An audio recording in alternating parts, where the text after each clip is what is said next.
All right, so what we're going to be talking about now is how targeting works.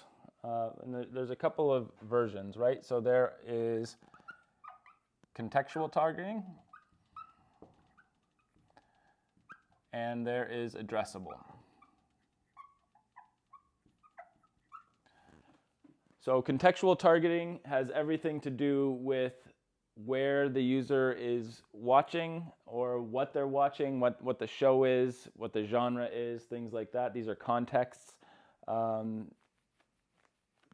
targeting is the origin of advertising, right? You drive down a certain road in a certain city, and the language of your billboards might change because of the context of the location where you are, and the demographics of that area through which you're driving. If you are watching a sporting event, it's going to have different ads than a soap opera, right? And that's because brands believe that they know the demographics of the people watching those shows, so they're willing to pay to show their ads to those users to garner outcomes. So again, that's the origin of advertising. That's how a lot of advertising was done, and a lot is still done today. Think of billboards, think of newspapers, magazines, traditional linear television, all done through contextual targeting. Addressable targeting has come with the advent of mobile devices, right? So addressable targeting is more, this ad is specifically for you. This ad is based on your device ID itself, and it's tied to your device ID, to your IP address, to your location. It knows generally what other apps you've downloaded, what your viewing history might be, although it doesn't check it contextually, and we'll get into why in a minute. Addressable targeting is how audiences are built, right? You might have an audience like a male 18 to 35 in the market for a vehicle. That's addressable, right? And that has an entire business that's built up behind it. Lots of different vendors supply addressable targeting in what's called a user graph.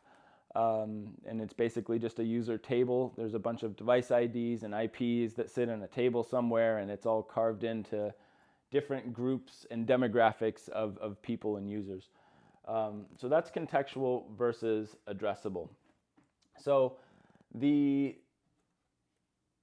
current state, in the United States at least, is that you cannot send show level data. So you can't say that this person is watching Friends episode 3 on season 2, along with a device ID, right? So you can't combine these two things.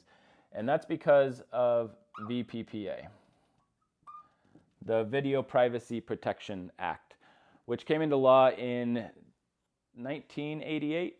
And what it states is basically you cannot track a user's viewing behavior. This goes back to somebody that was getting confirmed for a government role, and somebody looked up their viewing history or their rental history at Blockbuster Video. So the law was signed in so that you cannot track that anymore, right? So you cannot track an individual user's viewing behavior, and you can't hold the two pieces of data together. Like somebody's viewing behavior and anything that can tie it back to that user, you cannot save those two pieces of data together in the United States. This is a US law. All right, so that's VPPA, again, 1988. And then in 2013, we had what's called the Netflix Amendment.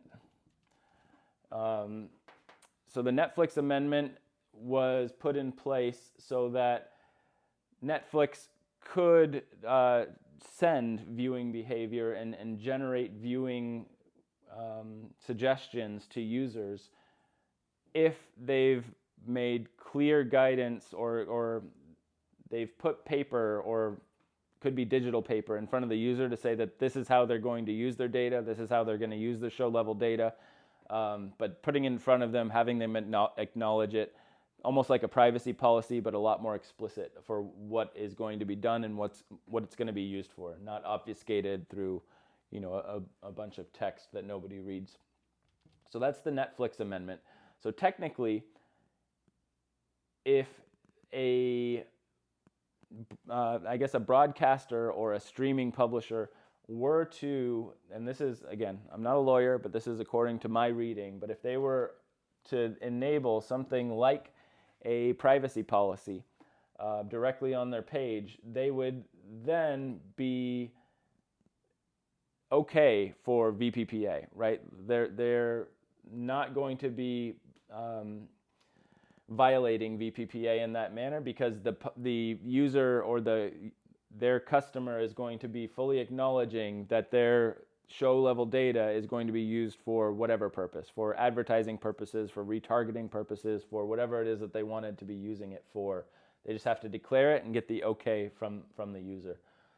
So that's just a general state of the union of where we are with targeting in general. So contextual versus addressable, and where we are with VPPA as a current state here today in 2024. Please let me know if you have any questions.